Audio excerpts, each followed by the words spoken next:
And if you're anything like me, you're a woman of a certain age, then perhaps that Petrol emotion were a big part of the soundtrack to your 80s.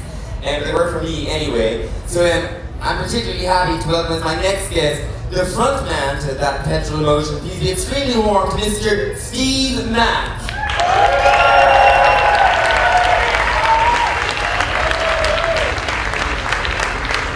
How are you, Jamie? Make yourself comfortable. I'm a bit overwhelmed, actually. Why? Because I got stuck in an eco something or other over there trying to get here and I couldn't get out. Bloody hippies. Yeah, well, in this case, I was like, let me out, please! I need to go see Panty! And, excuse me, this festival is really doing me in. And I'm not in a good way. And, I mean, when I was of a certain age, that Petrol emotion where, you know, you're part of just the background to everything, you know, as a student and all of that. But then you just disappeared for 14 years. Yeah, Why? What happened, or?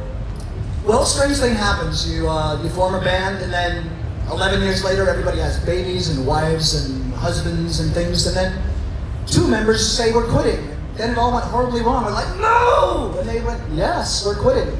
So we took an extended break, and about 2 years ago, everybody and his uncle was reforming, and so I came over here for work, and I mentioned to the guys, come on, you know you want to play again. And it took about 2 years of arm twisting, and finally when the Electric Picnic called us up and said, please come play, we said, fantastic, this is exactly what we needed. So playing here at the Electric Picnic is, you know, they're your first gigs in 14 years. Yes. And how's it gone? Outstandingly well, if I may say so myself. So this has been a long time, have you? Yeah, ask them. How are we? It's fantastic. I know, it should be, I guess. But I guess it must be worry reforming after all that time. You know, is it, things going to be the same? Are you going to get on the way you used to? You know, has it been good, all good? Well, we always knew from day one that we were going to argue, as we always did. I mean, that comes without saying. But you sort of, it's the idea, if you throw a party and nobody comes, you know, and you're worried about, well, what if, you know, because nowadays, at work, people introduce, it's Steve Mack, he was in the band called That Petrol Emotion, and all the young kids go, yeah. Yes, the kids have no memories, but I think people over 30 have good memories of those. I would agree. And it was so heartwarming and fantastic. When we got on, before we got on stage, the place was virtually empty, and within 10 minutes we got in there, and it was stuffed to the rafters. Honestly, I wanted to cry. You had an actual feeling. I did. And then we rocked. But for a moment there, I wanted to cry. Cry, then rock. Now, in your heyday, if I can put it that way, and you were a very energetic stage performer, and if my memory serves me correct, I've seen you bare-chested on a number of occasions, sweating up a storm. I mean, like all of us, you're a little older than you were. Is that still your vibe? Absolutely. Absolutely. In fact, that was, if truth be known, one of the reasons we wanted to get back together is spending 14 years watching boring bands. And just wanted to get up there and say, this is the way it's done. You play music because you love it, because you have a passion. If you're playing music and you're not dancing to it, then why do you expect us to dance to it? You get up there, you shred the stage, you take no prisoners. Otherwise, go home. Oh my God, I think I've fallen deeply in love with you. And so does this mean, I mean, have you gotten this far in your sort of relationship again? You're going to do a new album or anything like that, or? Now. Easy. This was a gentle toe in the water, a very gentle toe, and we knew we were coming into very familiar and very friendly waters. Ireland is the softest landing for us because we always loved it here, and we have so many great fans here. So, we're going to go home, we're going to talk to our wives, children, husbands, everything, and go, now what? But judging by the amount of fun we've had in the last week, signs are looking good. Good.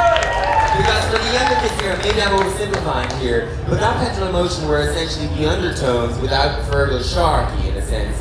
That's right? Sort of. I think the Rolling Stone in the US put it best, said we're Creedence crossed with the Clash. Okay.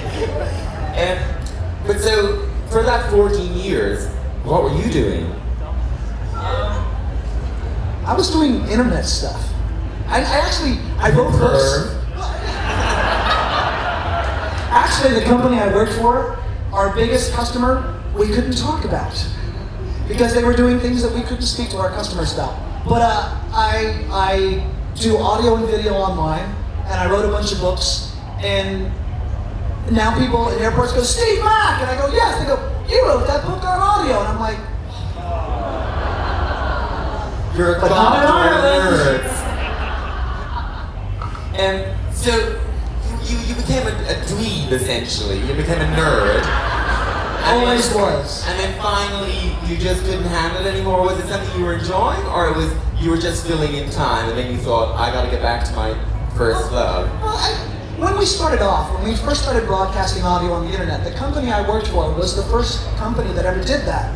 And I remember we were doing some experiments. We were working with the BBC, and we got it all working. And I was listening to John Peel in Seattle, Washington, at 9 o'clock in the morning, and I again, a little tear. I'm listening to John Peel in Seattle, Washington.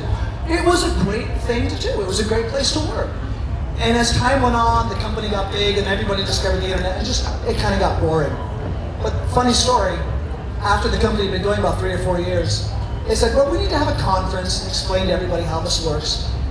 Could you do a little something where you explain how the internet works? And I'm like, yeah. So, big audience, 3,000-4,000 people, and I'm up there doing my thing, and afterwards the president goes, "You're quite good in front of people." Thank you. Yeah, I've played once or twice. And obviously you're American, I guess you all spotted that. But you're front to band, they're essentially a big bunch of Northern Paddies. I mean, how's that? There's so much Irish in the US that it was a natural fit. I mean, I always consider myself Cinderella because I'm working in a stupid London restaurant, bussing tables, and I was about to quit. And literally, a week before I was going to send my notice in, a waitress said, "I have some friends that are looking for a singer in a band." I said, "Okay, I want to sing." I said, "You can't sing." "Well, I can learn." Met them. They love the Stooges, they love the Buzzcocks, they used to be the Undertones. Everything about it was perfect, and if I hadn't been working in that stupid restaurant at that particular point in time, this never would have happened. So it's a Cinderella story. Well, the catering industry's loss is our gain. Give it up for Steve Mack!